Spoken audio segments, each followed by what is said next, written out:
according to ABC News. Acknowledging the scars of a secret war, President Barack Obama on Tuesday said the United States has a moral obligation to help this isolated Southeast Asian nation heal and vowed to reinvigorate relations with a country with rising strategic importance to the U.S. Making the first visit for a sitting U.S. president, Obama said too few Americans know of the United States' covert bombing of Laos during the Vietnam War. He offered no apologies, calling the campaign and its aftermath reminders that whatever the cause, whatever our intentions, war inflicts a terrible toll. Given our history here, I believe that the United States has a moral obligation to help Laos heal, Obama said, as he addressed an audience of more than 1,000 students, business people and officials. For 9 years, the U.S. conducted a punishing, covert bombing campaign on landlocked Laos in an effort to cut off communist forces in neighboring Vietnam.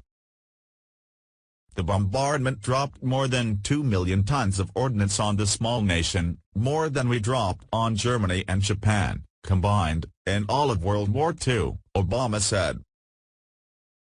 The bombing left behind deep scars, millions of unexploded cluster bombs across the countryside and decades worth of cleanup. Obama is one of several world leaders arriving for a meeting of the Association of Southeast Asian Nations.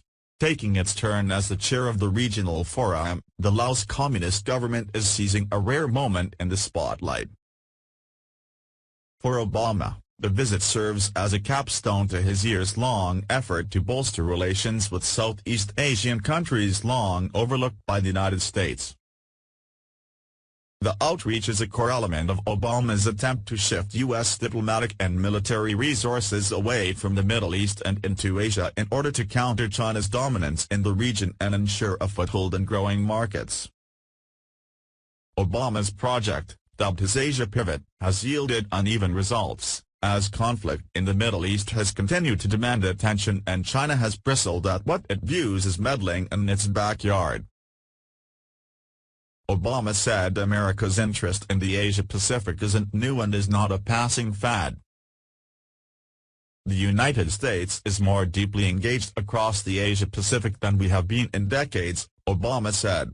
Our position is stronger and we've sent a clear message that as a Pacific nation, we are here to stay. With just 4 months left in office and dying his legacy, Obama used the moment to reassert his aims. He touted new military aid and U.S. support for regional cooperation in addressing maritime disputes.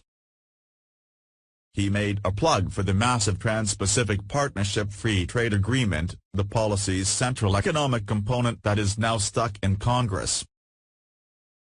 He sought to address worries that United States' new focus on Asia will leave smaller nations as pawns in a chess match between the U.S. and China. We believe that bigger nations should not dictate to smaller nations and that all nations should play by the same rules, he said. As a first sign of a new relationship with Laos, Obama said his administration would address the legacy of war. Obama announced he would double spending for unexploded ordnance, committing $90 million over the 3 years. The U.S. has contributed $100 million to the effort in the last 20 years, as annual deaths have fallen from more than 300 to fewer than 50, the White House said. The Lao government said it would increase efforts to recover remains and account for Americans missing since the Vietnam War. As he opened a day of ceremony and diplomacy, Obama was greeted by a military band, traditional dancers and a warm, tropical rain. He met with Lao President reinvigorate, was feted at a welcome banquet, where he toasted to a relationship he said would mean greater progress and opportunity for the people of Laos. Obama's outreach to those regional powers hit a snag just as he arrived in the region from China. The White House called off a planned meeting Tuesday with Philippine President Rodrigo Duterte, after the brash new leader referred to Obama as a son of a bitch.